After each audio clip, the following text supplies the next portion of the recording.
All right, I'm going to call this meeting of the Consolidated City County Planning Board to order. We do not have a quorum tonight, but we will introduce ourselves. My name is Quinlan O'Connor. I'm the city member and the chair. We'll do it in the room, and then we'll go to online. Gene? Gene Walborn, city appointee. James? Yep, James Sontag, appointed by the county and vice chair. And Austin?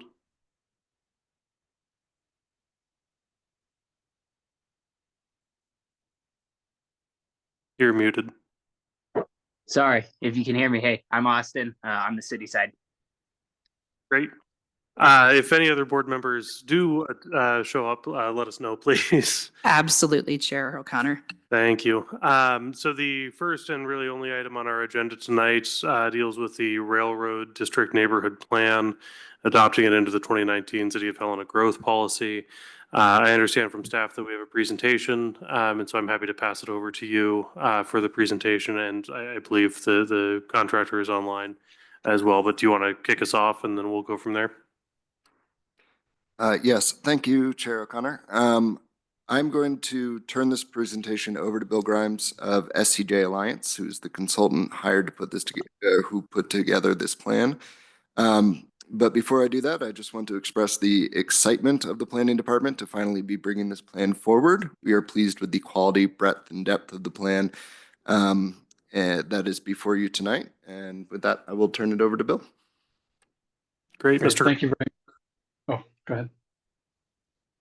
I was just passing it to you. Go ahead. Thanks. All right. Well, thank you very much, Michael, and planning board members. I appreciate the opportunity to present this plan to you tonight. And it really has been a labor of love to pull this project together. And we are excited to deliver it here to the city and to the residents and business owners there in the railroad district.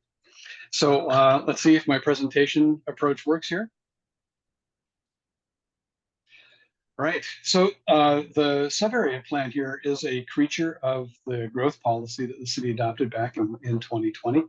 And the growth policy was pretty clear in its hope for the provision and the creation of compact mixed-use neighborhood centers to help stem the outward expansion of the city and really create these dynamic identity-rich neighborhood centers to make living in Helena pleasant and sought after once again in the more urban core areas.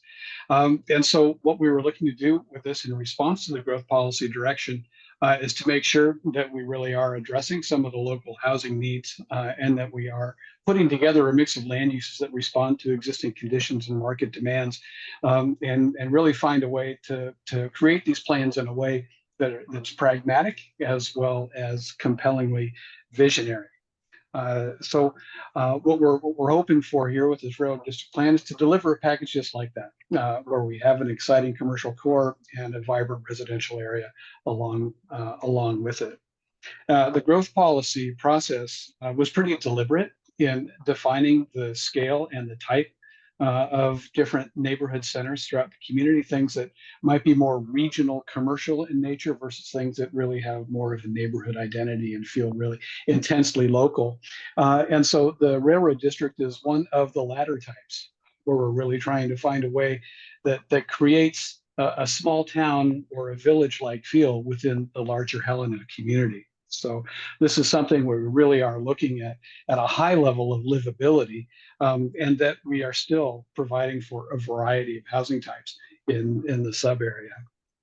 It also presumes that maybe the pace of commercial business and institutional activity is a little slower than what you might find in some of the larger commercial districts, but that we do really have an unavoidable projection of identity emerging in these neighborhood centers. And so the railroad district clearly emerged as a high priority for the city to execute on these concepts.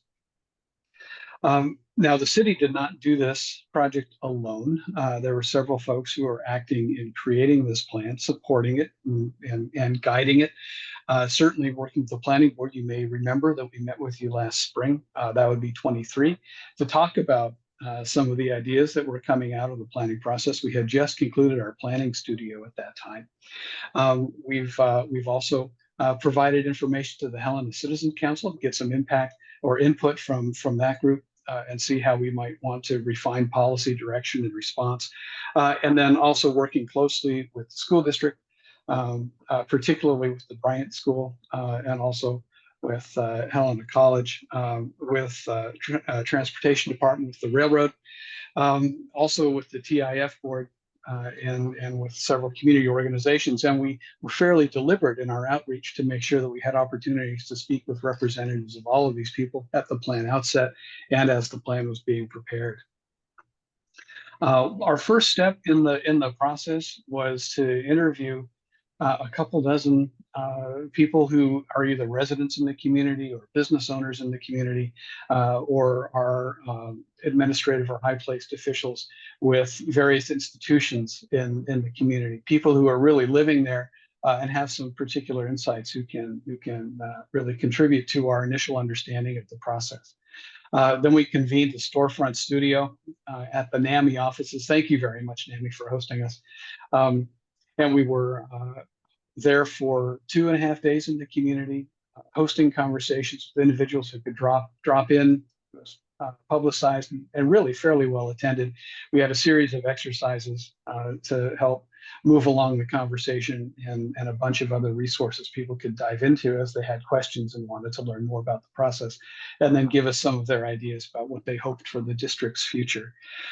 We went through a process of drafting the plan, a couple of iterations of review with city staff and with other agency officials to come up with the plan draft that you have here tonight.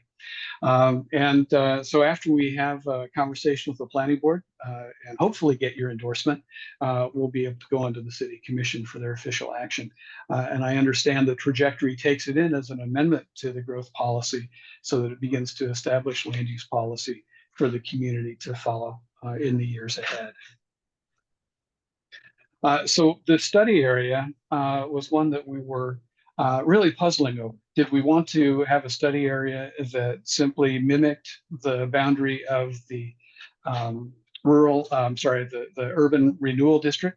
Or if we wanted to find something that maybe had a little bit more flexibility and inclusiveness. And so we opted for something closer to the latter, where we could base our community really on a sense of shared experience, where people who tell us if they're in the railroad district or not. We kind of guess at it. It's like at a smaller scale, if you're a Yankees fan, you know that you're closer to New York. If you're a Red Sox fan, you're closer to Boston. So we just wanted to have this sense of affiliation and shared lot help define the limits of the study area boundary. As planners, we tend to like to put boundaries around things. It's a challenge. Because invariably there's someone either just inside or just outside the boundary who may not necessarily feel a part of the sub area. But we really did the best that we could, and it seemed to hold as we went through the process. So there's something that we continued to ask people as we were going through. You know, is this boundary an appropriate representation of it? And generally, folks were saying yes. Whoops, hit the wrong button. So after our orientation interviews, and we talked about the study area boundary and some of its identity characteristics, we wanted to make sure that we had a good understanding of the vocabulary of the community in terms of what are the topics and what are the issues on people's minds. So we took notes, we made sketches on maps to track with the conversations, to understand what made the district a little bit unique, how people related to it as individuals, as institutions, and some of the things that they hope this process can address. So here on the slide, you see a bullet point list of some of the top issues that came up as part of our conversations, looking, of course, at Malfunction Junction and the intersection at North Montana, Lindale, and Helena Avenues, and what we can do to make that functionally a better intersection, but also to make it more welcoming for folks who are entering the district from the west. Puzzling over what to do with the Boulder access, which is related to the Malfunction Junction intersection, of course, and then going on through this list, how we can prepare a plan that will begin to address some of these issues that people believe are most pressing. So we took that information and we compiled this spatial issues map so that we can begin to understand maybe primary areas of focus. So when we look at a sub-area plan like this in a neighborhood, what we try to do is we try to change it as little as possible. Because we want to make sure that it's a neighborhood people can still recognize in 20 years. We also understand that plans of this nature really need to be elegant and have as light a touch as possible to both be significant and to succeed. And I think that there are little things that we can do, and we'll get into that here in a moment as we talk about the plan's implementation. But it's really essential that we dial our strategies down into those areas where they can have the greatest effect with the least degree of heavy lifting. And so this type of a spatial map really helps us dial in the area of focus and start to generate some of our creative process as plan writers.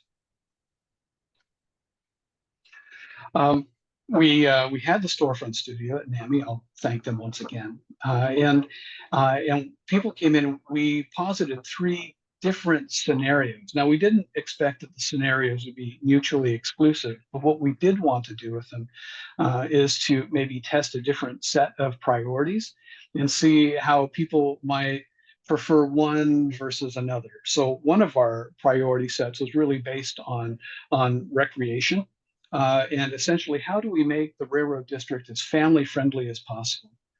How do we encourage investment in our schools, in our parks, in our streets, and our trails in such a way that our kids feel safe and comfortable moving around the community, and that our parents feel comfortable with our kids moving around safely in the community? So that was really a priority there, where we can not only make contributions and enhancements to the physical realm, but also create the type of social and economic context so that there are community events and there are things happening that help bring people together. Our second scenario was one where we were really focusing on prosperity. What do we need to do to make the commercial core succeed as best as possible? How do we create the type of public realm, the type of parking facilities, the lighting, signs? How do we dress up this central business district so that it really becomes not only a destination, but also something that is more organic and self-sustaining at a local level?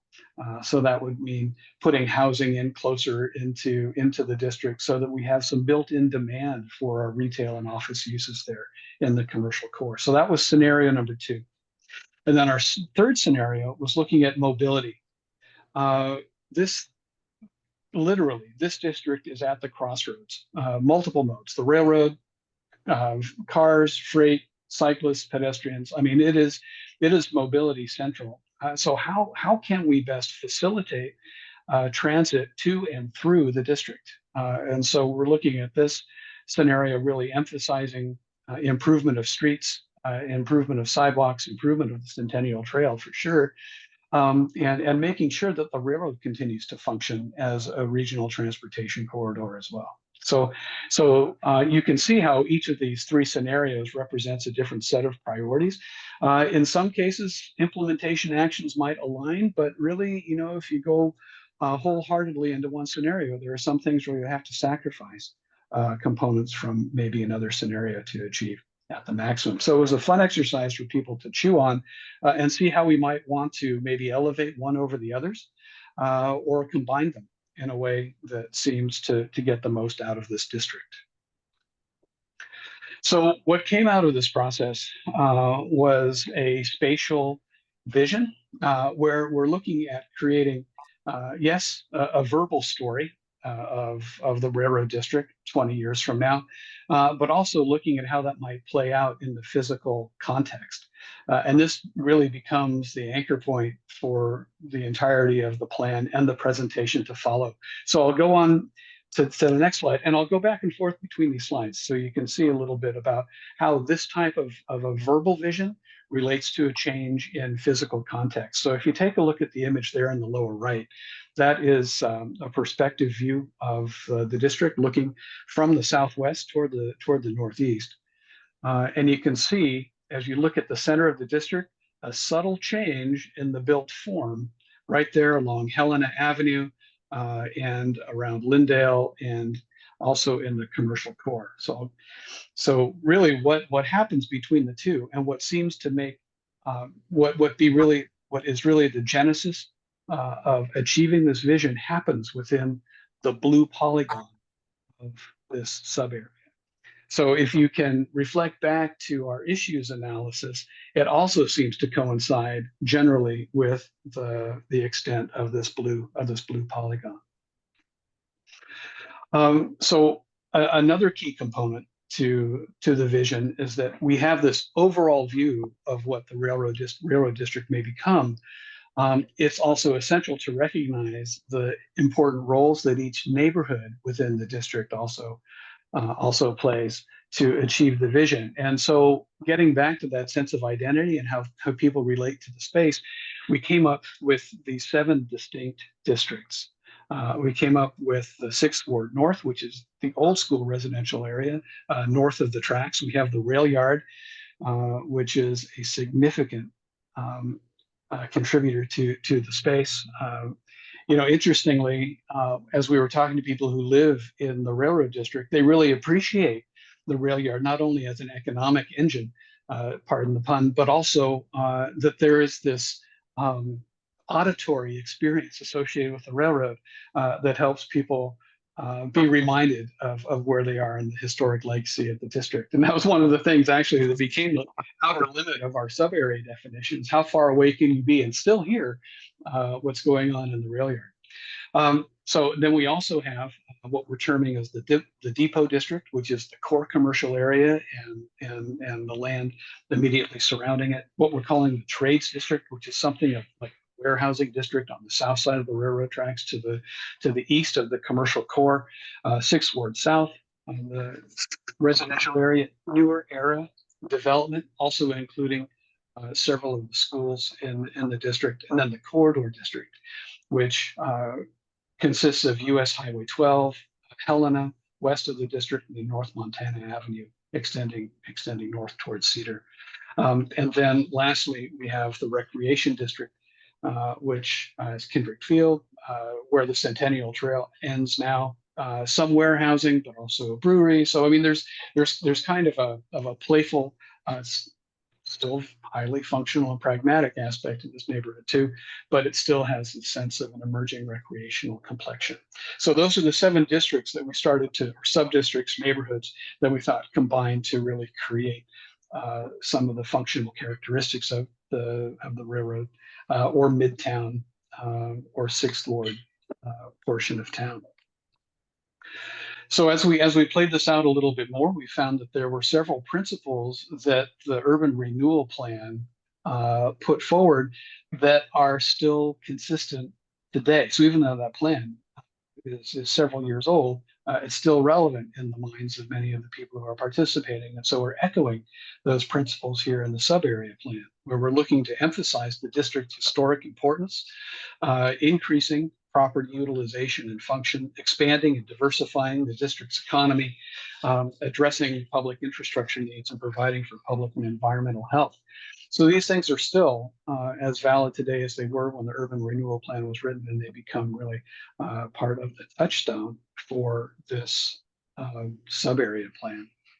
So a little bit about the plan structure. You received this several days ago. I don't know if you've had an opportunity to read all your way through it. It is not a small document, despite our best effort to keep it slim and pithy. But we thought that it was important to tell the story thoroughly, given the nuance and complexity of even the small part of Helena. So we start off with a description of the context in the sub-area plan. We summarize the public engagement process that we went through, and then we go into some detail about the vision, both overall and how it breaks down for each of the 7 neighborhoods in the district, because we believe that was pretty important to differentiate one from the next. We then get into goals and objectives, and it's important, I think, to recognize how the sub-area plan fits within the growth policy. It really is intended not to repeat the growth policy goals and objectives. Instead, it's intended to add more specificity to them so that it really fits into it and adds a little bit more detail to this piece of the overall Helena jigsaw puzzle.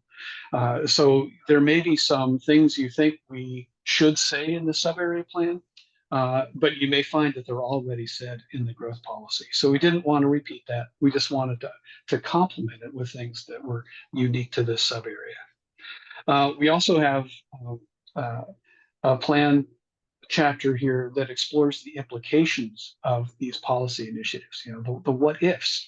If we actually are able to implement some of these policies, what are the things we can expect as far as change in these areas so that we're ready for them as they occur. And we go into a bit of detail talking about some of those implications, and I'll mention some here in my presentation tonight. And then we have a section on implementation, and again, we tried to be elegant with that implementation list. We only have 5 implementation actions. There are several sub actions related to that, but we wanted to make the punch list achievable while still being effective. And then Appendix E is important because it gives us a zoning analysis and also some fairly specific recommendations on how zoning may evolve to the next level to implement this plan. I know Michael was really looking forward to that because he's interested to get some zoning recommendations in the mix here to propel this plan forward. So I talked a bit about the growth policy and the Midtown Urban Renewal Plan. Those were 2 very solid policy anchors that this plan needed to fit within. But the city also conducted a 5-point study looking at some of its more complex intersections in the central city area. The Montana, Helena, Lindale intersection was one of them. So were intersections downtown. And so we wanted to make sure that we were aware of those things and advancing that series of recommendations in this process as well, incorporating the Centennial Trail Master Plan, emphasizing the importance of extending the Centennial Trail through this planning area, and then also the evolving regional transportation plan, so that as we're making transportation recommendations, we're sensitive to some of the larger context implications of transportation investment here. Here's a summary of the goals. Actually, it's not a summary, it's a restating of the goals that are in the sub-area plan. I won't read them to you necessarily, but I think it's important to understand that we have several goals here. We have five goals. Within each goal, we have several nested objectives. The goal is great, talks about an end state that we're hoping for, or at least end state as far as the planning horizon goes here. And then we have several objectives that help us manage our behavior so that we have a better than even chance at achieving that goal. So that's how that framework is structured. So when you look at an objective and you read it, you say, okay, yes, this makes sense for us to achieve that goal. Now, it also may play out that if you're working in pursuing one objective, you may actually achieve more than one of the goals, and that's great. And we were hoping to have that kind of overlap written into this plan. Okay, so some of the land use implications. What the plan is pretty darn emphatic in saying we need to have more housing near the commercial core, and so we're finding ways to really influence the development of higher intensity housing, apartments, townhouses, row houses in the vicinity of the commercial core. And that we're also calling for this new depot district to have some presence in zoning, that there is an opportunity for there to be a zoning district for this central commercial core that is more tailored than the B1 zoning district. So we're calling it a depot district because it really is a very special place with a strong reference to the historic train depot and this rather unusual network of streets that really do provide unique opportunities for development there. So we are looking at enhancing the availability of residential uses there, making sure that we are investing in the quality of experience, I call it, so that when you're in this place, you know you're there, and that we're working across disciplines to improve access by car, freight, bike, pedestrian access to this space, and that we're also promoting the formation of a business association of some stripe. So the businesses have an institution they can use to coordinate, and that we also emphasize the historic rootedness in this area. So these are some of the land use implications. We also are calling out for the creation of a new trades district. For those of you who are familiar with this part of town, you go to that area east of the commercial core, and I don't know of another place like it, where you have live work artisan studios already established there. We have small scale warehousing. We have trades shops there. We have single family homes there. It's really just a potpourri of urban and industrial manufacturing uses. And so we're looking at finding ways to really ramp that up a bit. And so we're hoping that we can encourage additional residential development there, but to do it in a way that it really does help to create an atmosphere of artisanship. You've probably heard the term maker spaces, where we have people who have maybe a small foundry or some kind of a shop in the back and retail outlet up front, and then a residential unit above. So that type of an atmosphere is something that we're looking for in the trades district, and that this could even become a destination. It wasn't long ago my wife and I went to the Archie Bray Institute. We're poking around out there. It doesn't take much imagination to see how the Centennial Trail may actually connect Archie Bray to the trades district, and create this type of an artisan pole reference for Helena, and can be very exciting. We're also looking at how we can use land use to enhance the experience of the corridor district. We understand it will continue to be a mobility first space, where people are on Highway 12, they're on North Montana, or they're on Helena Avenue, they're getting places, and we need to make sure that flow is maintained. However, we also want to make sure that there is a land use development context there that complements the scale and the character of the railroad district. And so we are trying to find ways we can maximize the entry experience, allow for mixing of uses, and also take this opportunity to create a land use and zoning regime that is compatible with the land use and zoning regime that's taking place in the downtown. So we tried to mirror our recommendations for zoning in such a way that they really do fit within the downtown land use context. We're also looking to find ways to manage the tension between mobility, think high-speed truck traffic, and livability. Think, slow speed pedestrian or cyclist in this area. And we've created a land use rubric that we think gets us there. And I think that the philosophical perspective that we're taking here is that these major transportation corridors can be seen more as community connectors than as dividing influences, where high-speed traffic really makes it a no crossing zone. So how can we find ways to manage that tension better? And I think we're incorporating strategies in the plan to help us get there. I talked earlier about minimizing the degree to which we would like to change zoning as a result of this plan. And so here's the existing zoning today. And then we're looking at what the zoning tomorrow may be as a result of implementing this plan. And if you remember that blue polygon in that spatial vision, you'll see that the areas that change here are pretty similar to what was outlined in the blue polygon. You can see the trades district emerging in a purple color. You can see the depot district emerging in a royal blue.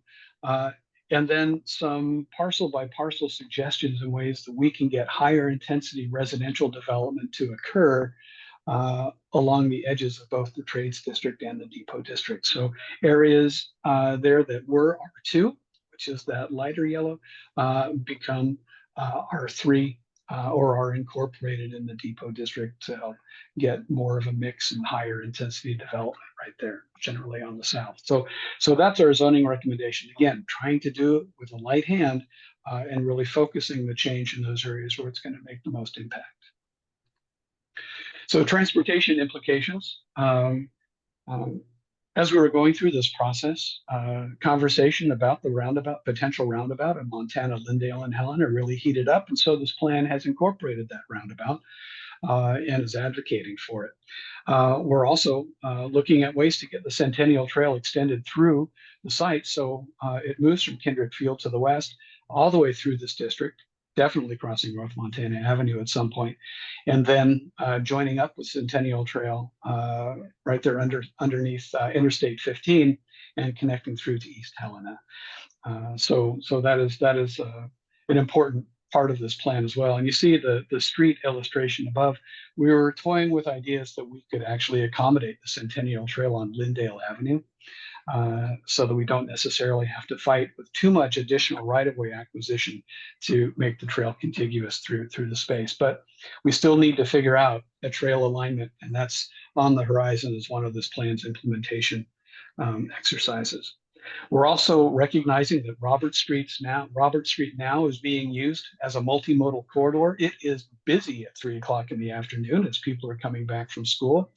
It's an important school bus corridor as well, and the at-grade crossing is an important component for this community too. And so we're trying to recognize Robert Street with some design treatments to make it a more welcoming multimodal corridor, a safer one, and one that really does advance the city's complete streets policies.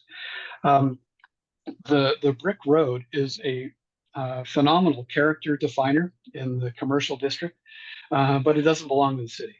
And so we're trying to find ways we can work with the railroad to preserve the brick road, to repair it in a way that's consistent with its character, still use brick.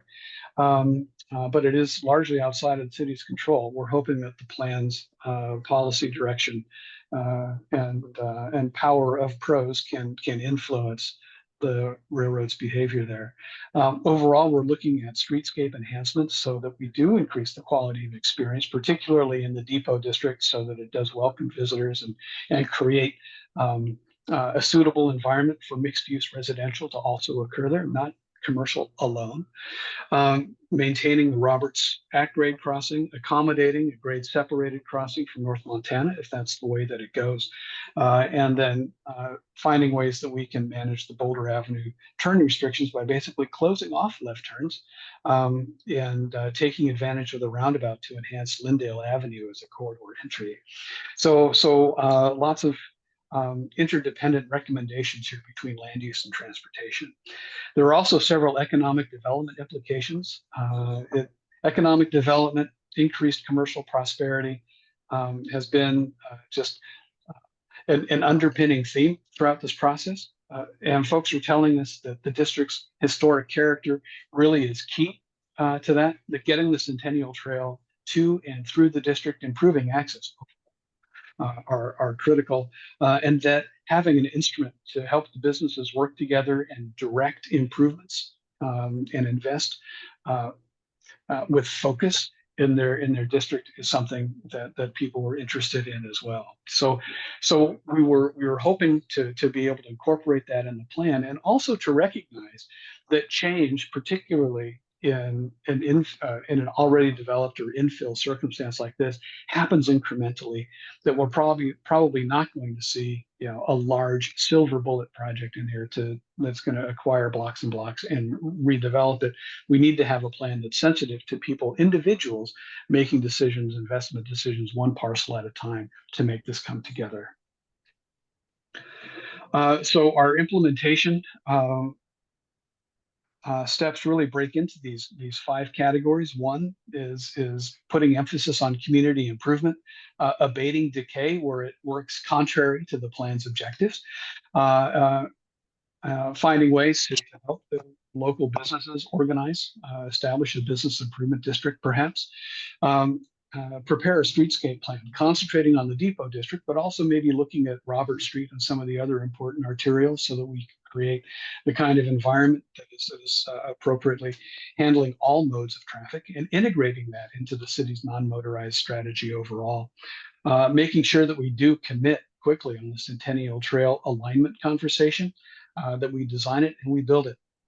Something people are really, really eager to see. And the city's already taken strides to look at a Centennial Trail crossing at Argyle in North Montana. If a grade separated rail crossing happens, that will probably need to be reconsidered. But anyway, that there is that interest, there is some momentum built to head in that direction, and this plan is certainly advocating for it to continue. And then also really get on with some of the zoning updates to implement the plan from a land use context. Okay, so the large nutshell, but in a nutshell, that's the plan. I hope that helped. But Michael and I are here to answer any questions you may have, and we look forward to the conversation. Thank you. Thank you very much. Do board members have questions? Anybody online, James? Yeah, hi there. I guess part of the piece that you were saying was public and then environmental health. What is I might have missed it on the report, but what is the plan for the public health side of things? The principle was carried over from the urban renewal district, and so what we're looking to do is to augment policies that are already in the urban renewal plan. So that's talking about things like stormwater, utility provision, traffic safety. And so we see all of those things as part of this plan as well. I think our initiatives here in terms of public health are really about finding ways to create more active lifestyles by mixing uses in a more compact form, by creating types of streetscape and transportation environment so that children are safe as they walk to school or walk to see friends or walk to the park. So that's really more the focus of this plan. Okay, perfect. Thank you. Are there any other questions? Oh, sorry, I have one more. Are there construction plans for kind of the malfunctioned junction when we're putting in the roundabout? I assume that's going to be quite disruptive to the normal traffic that's used to go in there. There will be, and I think Michael, you're probably more current with the goings on there than I am. Thank you, Chair and Board and Bill. Yeah, as of right now, there's no current scheduling for the roundabout there. Okay, thank you. And I guess to further extend on that, there is currently a design grant for a North Montana underpass at I'm sorry, a planning grant, not a design grant. So that whole process is going to heavily influence anything that's designed on North Montana. So you might notice on our website that there's actually two versions of this. We put one up and then realized figure 21 on page 70 something had an old design for Centennial Trail crossing from the 5-point study, but we wanted to redirect how Centennial Trail would cross North Montana, and that public participation about how that will all look to the planning grant and the public participation process that'll happen there. So figure 21 was replaced for that reason. Any other questions? All right, thank you very much. That was a great presentation. Really helpful. Since this is a public hearing, the next item would be to take public comments on the plan. Are there any members of the public who wish to make comment to the planning board, either here or online? If you're online, you can raise your hand with the raise hand button. See, we have one at least.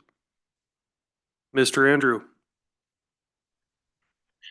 I just want to thank the consultant for putting together this package. I looked through it and thought it was very, very thoroughly done. I've also attended some of the presentations Robert Pecha has done on the 5-point intersections. I wonder if the consultant works with the engineering firm.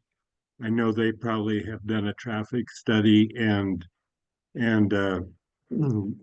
done thorough investigations on connectivity, especially with Centennial Trail, which as a member of the Helena Citizens Council, we've been involved with that. And I was formerly involved with it with the Non-Motorized Travel Advisory Council when they were in existence. So things look like they're proceeding pretty well. I just want to make sure that everybody is communicating with each other and you know, trying to make it uh, a team effort, I guess. Thank you very much. Thank you. Or is there any further public comment? Can raise hand on the bottom. Lucy?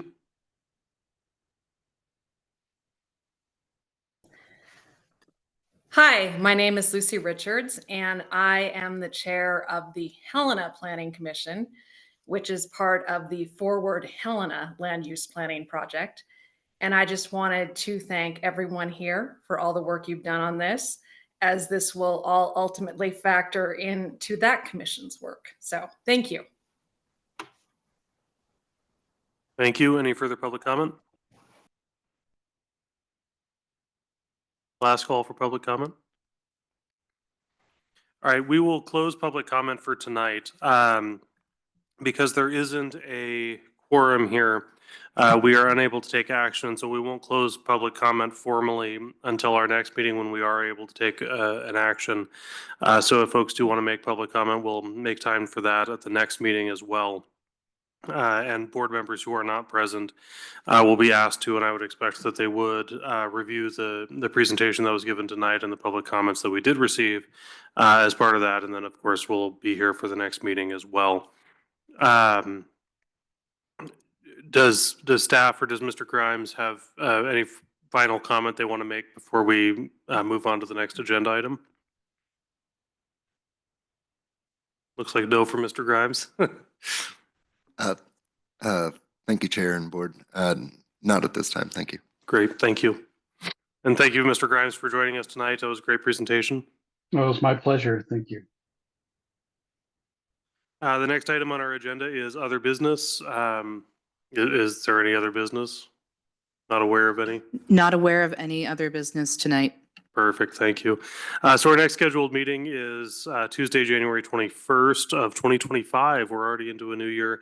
I believe that this is one of our mandatory meetings, so we will be meeting next time. I believe there's election of officers. And at the very least, this item will be on our agenda again, so we will hopefully be able to finalize at that time. Are we aware of any other agenda items that'll be on that? As far as the city, I don't believe we have anything, but I haven't heard anything from the county. All right, so we will see everyone in January and we'll find out what's on the agenda leading up to that. The next item on our agenda is public comment on any matter within the jurisdiction of the board, but not on the agenda tonight. Is there any public comment either online or in the room? Any public comment? No hands raised online. All right. Well, with that, thank you all very much for coming and we'll see you next time. We're adjourned. Thank you all. Take care. Thanks all.